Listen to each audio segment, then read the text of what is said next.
बटोगे कटोगे, हिंदू मुसलमान, हिंदू ईवीएम मुसलमान ईवीएम, इससे तुमको मिलता क्या है जरा सोचना। ये हिंदू मुसलमान के नशे में हम कितना अपना नुकसान करेंगे। मोदी जी ने कहा 80% हिंदुओं को 3-3 रुपए महंगा डीजल पेट्रोल मिलेगा, साथ में मुसलमानों को भी महंगा मिलेगा। यही तो है ना, यही है। अस्पतालों के अंदर मोमबत्ती में ऑपरेशन होता है, कुत्ते बैठे रहते हैं अस्पतालों की बेडों पे, आपको चिंता नहीं होती। सिर्फ हिंदू मुसलमान, हिंदू मुसलमान। सबसे ज्यादा नुकसान हिंदुओं का करने वाली सरकार अगर कोई है तो भारतीय जनता पार्टी की सरकार है। याद रखना, तुमको उन्माद में फंसाती है और तुम्हारा जेब काटने का काम। 21 राज्य में जीत गए, 22 राज्य में जीत गए, पूरे देश में जीत गए।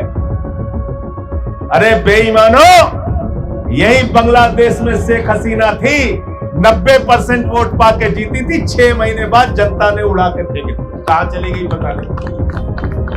अरे चोरों, तुम्हारा धर्म दिल्ली में भ्रष्ट होता है और बंगाल में जाके मंगल को मछली और मटन खाते हो। यह दोहरा चरित्र इस देश की जनता को समझना पड़ेगा। केजरीवाल कहते हैं स्कूल फ्री देंगे, बिजली फ्री देंगे, पानी फ्री देंगे।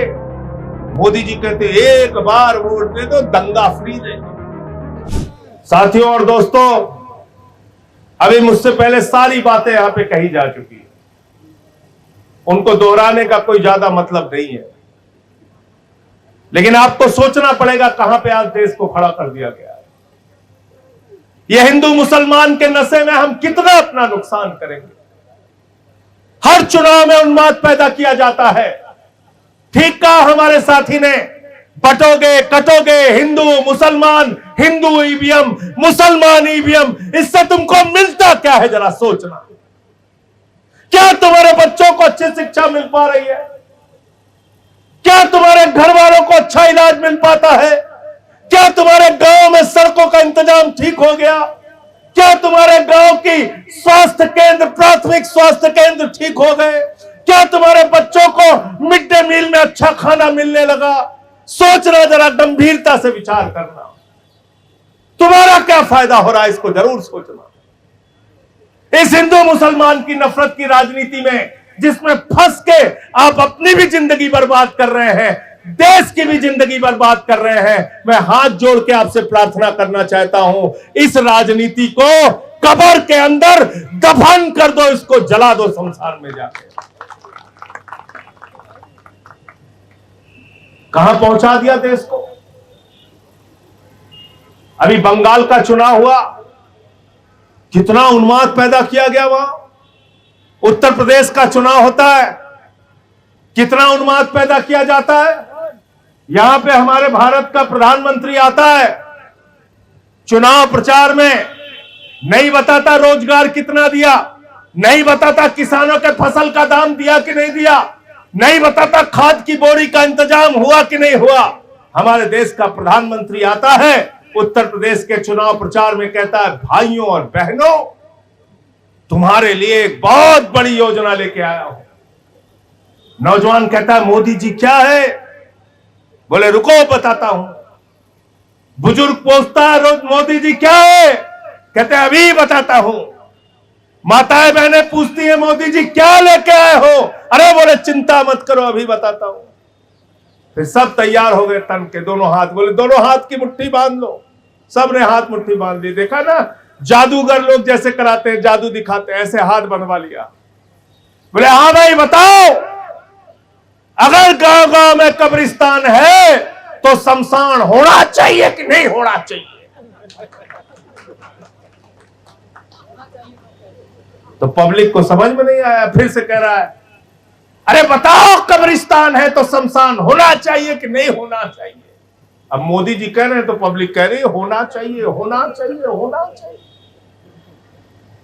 ऐसा पागल बना दिया इस आदमी ने देश को। वो ये नहीं पूछ रहा है कि तुम्हारे गांव में स्कूल होना चाहिए कि नहीं होना चाहिए, वो नहीं पूछ रहा है तुम्हारे गांव में अस्पताल होना चाहिए कि नहीं होना चाहिए, वो ये नहीं पूछ रहा है बाबा साहब डॉक्टर भीमराव अंबेडकर के संविधान के मुताबिक तुमको सम्मान की जिंदगी मिलनी चाहिए कि नहीं मिलनी चाहिए, वो पूछ रहा है शमशान होना चाहिए कि नहीं होना चाहिए। जो प्रधानमंत्री तुमको शमशान देने की सोच रखता है, वो तुम्हारे बच्चों को कभी स्कूल और अस्पताल नहीं दे सकता, याद रखना। अरविंद केजरीवाल जाते हैं चुनाव प्रचार करने, भगवंत मान जाते हैं, संजय सिंह जाते हैं, आम आदमी पार्टी के नेता जाते हैं, तो कहते हैं हमको वोट दे दो, हम स्कूल बना देंगे, हमको वोट दे दो, हम बिजली फ्री करा देंगे, हमको वोट दे दो, हम पानी फ्री कर देंगे, अरे हमको वोट दे दो, तुम्हारे नहरों में पानी दे देंगे। भाजपा ही जाता है चुनाव प्रचार करने के लिए, नरेंद्र मोदी जाते हैं चुनाव प्रचार करने, योगी जी जाते हैं चुनाव प्रचार करने, हेमंत विश्व शर्मा जाते हैं चुनाव प्रचार करने, तो कहते हैं अगर ममता जी 1 किलो मछली खाएंगी तो हम 2 किलो खाएंगे। कितना खाएंगे? 2 किलो खाएंगे। लोगों ने पूछा कैसे खाएंगे, तो मनोज तिवारी ने कहा हम ऐसे ऐसे खाएंगे, वो भी खा लिया। तो बोले भैया अभी पूरा नहीं हुआ, बोले फिर अनुराग ठाकुर ने कहा आज मंगलवार का दिन है ना, हम पार्टी दफ्तरे में खाएंगे। तो मछली खाया, फिर मटन खाया, बोला खूब जम के खाओ, मंगलवार को खाओ, जम जम के मटन मछली खाओ, वोट भाजपा को दे दो, वोट।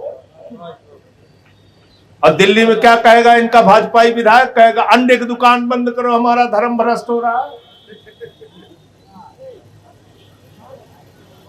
मछली की दुकान बंद करो, हमारा धर्म भ्रष्ट हो रहा है। अरे चोरों, तुम्हारा धर्म दिल्ली में भ्रष्ट होता है और बंगाल में जाके मंगल को मछली और मटन खाते हो। यह दोहरा चरित्र इस देश की जनता को समझना पड़ेगा। समझो ये कैसे लोग हैं। केजरीवाल कहते हैं स्कूल फ्री देंगे, बिजली फ्री देंगे, पानी फ्री देंगे। मोदी जी कहते हैं एक बार वोट दे दो, दंगा फ्री देंगे। एक बार वोट दे दो, बस एक बार, देखना कैसे नौजवानों के हाथ में हथियार पकड़ाते हैं। जाके देखो बंगाल में क्या हो रहा है। ऐसा भविष्य चाहते हो हिंदुस्तान का? बताओ ऐसा भविष्य चाहते हो तो?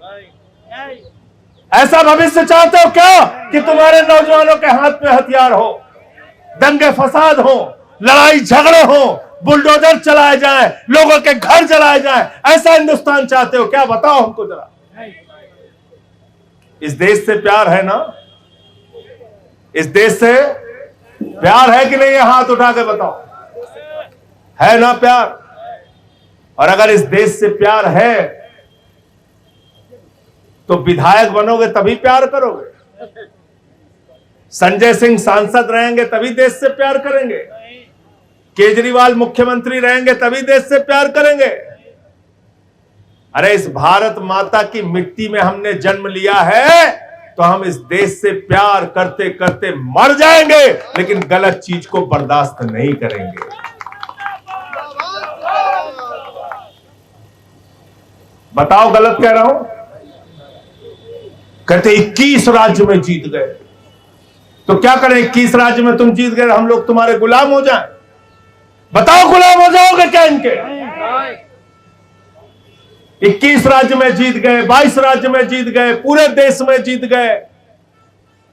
अरे बेईमानो, यही बांग्लादेश में शेख हसीना थी, 90% वोट पाके जीती थी, 6 महीने बाद जनता ने उड़ा के फेंक दिया। कहां चली गई पता नहीं, उसको फिर मोदी जी ने ही संरक्षण दिया। गलत तो नहीं कह रहा हूं? इसलिए सत्ता का अहंकार ठीक नहीं है।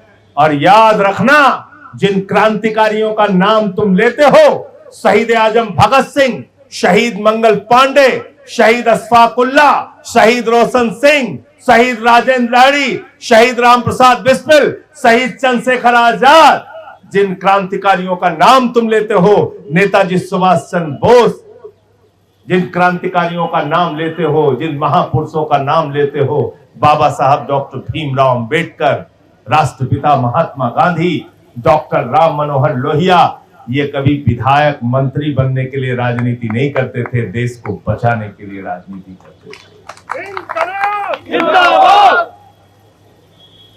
बताओ गलत तो नहीं कह रहा हूं? अगर वो भी सोच लेते अंग्रेजों का तो सूरज नहीं डूबता, इनसे लड़ाई क्यों लड़ूं, जेल क्यों जाऊं? तो क्या 15 अगस्त 1947 को देश आजाद हो पाता क्या? हो पाता क्या? आज देश की चिंता करो, और अगर देश की चिंता होगी, नौजवानों की चिंता होगी, पेपर लीक के बारे में सोचोगे, हिंदुस्तान के भविष्य के बारे में सोचोगे, उत्तर प्रदेश के भविष्य के बारे में सोचोगे, तो चैन से कभी सो नहीं पाओगे। सड़क पर निकलकर पद यात्रा करके गांव गांव जाकर लोगों को जगाते रहोगे, और यही तुमको करना है। याद रखना, जब तक हिंदुस्तान और उत्तर प्रदेश जग ना जाए, जब तक इनसे मुक्ति ना मिल जाए। जिंदाबाद जिंदाबाद। वरना तो मूर्ख उसको बनाने का आइडिया आ ही गया है? 4 मई तक क्या बोल रहे थे प्रधानमंत्री? देखो भाई, चिंता मत करना, तेल गैस की कोई कमी नहीं है, गैस का भंडार पूरा है, तेल का भंडार पूरा है, कोई चिंता। नहीं। 4 मई खत्म हुआ, 5 मई आया, 6 मई आया, कमर्शियल सिलेंडर का दाम 993 रुपए। कितना बढ़ाया? कितना बढ़ाया कमर्शियल सिलेंडर का? 293 अब 5 किलो वाला बच्चा सिलेंडर, जिसको मजदूर इस्तेमाल करते हैं, छात्र इस्तेमाल करते हैं, गरीब आदमी इस्तेमाल करता है, कितना बढ़ाया? 261 रुपए। कितना बढ़ाया? दिनेश पटेल कह रहे हैं मोदी जी ने कहा सिर्फ मुसलमानों को महंगा सिलेंडर मिलेगा, हिंदुओं को फ्री में मिलेगा। ऐसा कहा क्या? नहीं, क्यों भाई? सोमेंद्र भाई, 993 रुपए जो गैस का सिलेंडर बढ़ेगा, वो हरिंदर शर्मा को फ्री में मिलेगा, मुसलमानों को 993 रुपए महंगा मिलेगा। क्यों भाई? पंडित जी गलत कह रहा हूं? ऐसा बोला क्या? नहीं। इस देश में 80% आबादी किसकी है? किसकी है? जोर से बोलिए। तो 993 रुपए महंगा सिलेंडर 80% देश की किस आबादी को खरीदना पड़ेगा? हिंदुओं का जेब काटो, हिंदुओं का भला करो। है? राम राम जपना, पराया माल अपना। वाह भाई मोदी। 261 रुपए छात्रों मजदूरों के लिए इस्तेमाल होने वाले गैस का सिलेंडर, जो उसका दाम बढ़ा, उसकी सबसे ज्यादा मार किसके ऊपर पड़ेगी? गरीब मजदूर के। ज्यादा बड़ी संख्या किसके ऊपर पड़ेगी भाई? अब तो आवाज नहीं निकल रही। अब समझ में आ रहा है, जेब कट गई तो आवाज नहीं निकल रही। मजदूरों की। हिंदुओं पे ना, किस पे पड़ेगी ज्यादा बड़ी मार? किस पे पड़ेगी? 3 रुपए डीजल, 3 रुपए पेट्रोल महंगा हो गया। मोदी जी ने कहा हिंदुओं को फ्री में मिलेगा, मुसलमानों को 3-3 रुपए महंगा मिलेगा, करणवीर टिवाना को भी महंगा मिलेगा, सिखों को भी महंगा मिलेगा। ऐसा बोला क्या? ऐसा बोला क्या? मोदी जी ने कहा 80% हिंदुओं को 3-3 रुपए महंगा डीजल पेट्रोल मिलेगा, साथ में मुसलमानों को भी महंगा मिलेगा। यही तो है ना? यही है। फिर क्या किया? 1 लाख सरकारी स्कूल उत्तर प्रदेश में बंद हुए। पूरे देश में 50,000 अकेले उत्तर प्रदेश में। कितने? कितने भाई फौजी जी? 1 लाख पूरे देश में। 1 लाख। वो गांव में स्कूल रहते हैं। मेरे साथ गए जनक प्रसाद देखने के लिए। बताओ गए हो कि नहीं गए हो? कौन पढ़ता है वहां? पिछड़ों के बच्चे, शोषितों के बच्चे, एससी समाज के बच्चे, आदिवासियों के बच्चे, वो उन सरकारी स्कूलों में पढ़ते हैं जिसको नरेंद्र मोदी और योगी आदित्यनाथ बंद कर रहे हैं। जिन स्कूलों में नमक रोटी खाने को मिलता है। उत्तर प्रदेश में अस्पतालों के अंदर मोमबत्ती में ऑपरेशन होता है, कुत्ते बैठे रहते हैं अस्पतालों की बेडों पे, आपको चिंता नहीं होती। सिर्फ हिंदू मुसलमान, हिंदू मुसलमान। सबसे ज्यादा नुकसान हिंदुओं का करने वाली सरकार अगर कोई है तो भारतीय जनता पार्टी की सरकार है। याद रखना, तुमको उन्माद में फंसाती है और तुम्हारा जेब काटने का काम करती है। काशी गए हो कि नहीं गए हो? सड़क चौड़ीकरण के नाम पे सबसे ज्यादा घर किसके तोड़े गए? जोर से बोलिए, अब आपको को समझ में आ रहा है इसलिए आवाज नहीं निकल रही। किसके घर तोड़े गए? अयोध्या में किसके घर तोड़े गए? तो सबसे ज्यादा बुलडोजर किसके ऊपर चलाया गया? हिंदुओं पर। ये अंकुश चौधरी कह रहे मेरठ हमारा जिला आप भूल गए। भूले नहीं है। यहां पहले बुलडोजर किस पे चला? मुसलमानों पर। तब भाजपा ही कह रहे थे लड्डू बांटो, मुसलमानों पे बुलडोजर चल रहा है। फिर बुलडोजर कहां चला गया? हिंदुओं की मार्केट पे, उनके घर पे। कितने साल पुराने घर थे? 40 साल 40 साल, 50 साल, 60 साल पुराने घर थे, उनको तोड़ दिया। कहने लगे हाय राम, ये तो बहुत गलत हो रहा है। तो एक बात याद रखना, यही बात कह के अपनी बात को खत्म करूंगा। अगर हिंदू मुसलमान की राजनीति के चक्कर में फंसे रहोगे तो न समझोगे तो मिट जाओगे। हिंदुस्तान वालों, तुम्हारी दास्तां तक न होगी दास्तानों में।